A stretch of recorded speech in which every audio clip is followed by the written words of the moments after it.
Pag ako may problema, alam ko may matatakbuhan. Sa sandalang walang iwanan. Kahit anong sabihin nyo, mga kapatid ko to, kasama ko to sa hirap ko. Ginawang magulang man ang mundo. Tsaka iba talaga saya ng iyong dala. Pag tayo ay sama-sama na, yung tipo nakakalimutan mo ang lahat ng problema mong dala. Basta ganun na nga, pag tayo'y kumpleto na, mas masaya, diba? Gusto ko kasama kayo sa kulitan, sarap walang iwanan. At kahit na minsan nagkakaroon man tayo ng hindi pagkakaunawaan, tampuhan at galit, awayan, pag-usapan na lang sa tagayan. Di makatiis pag nakitang nakangiti, abiran wala na yan. Sabay halakhakan at palakpakan, kahit na walang nakakatawa. Ganyan kabaliw pag magkakasama, mapatingin lamang sa bawat isa. At bukod pa sa samahan natin na sa kabila ng mga pagsubok at sa makita nararanasan, mas masaya lagi basta tara na.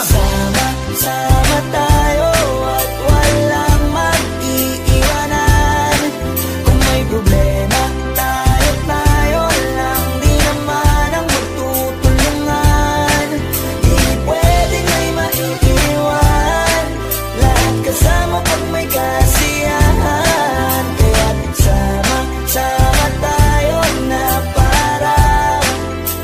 parang magkabarkada. Kami ay mga magkakapatid, magkakaibigan lang tingnan. Nagkakapikunan man minsan, malapit din namang iwan. Kami din ang magkakasangga sa lahat. Kahit gano'ng kabigat, ano bang hirap, mapapalitan na sarap. Basta tayo ay magsikap, tsaga na sa tawa pagkasama sila. Pero hindi na bago, walang kasing saya. Kaya sa kanila kumpleto na. Kung may kapatid ka na, may tropa pa, hindi kotang-kota na. Wala na kong mahihiling sa kanila pa lang ay sobra na. Sila yung tipo ng solid kasama, mga kadikit sa hirap at ginawa. Kahit magkakalayo, darating ka agad kapag napasama ka. Walang iwanan pag sagana, lalo na kapag kawala na. Sabay-sabay na magkakaroon, hanggang maubusan ay magkakasama.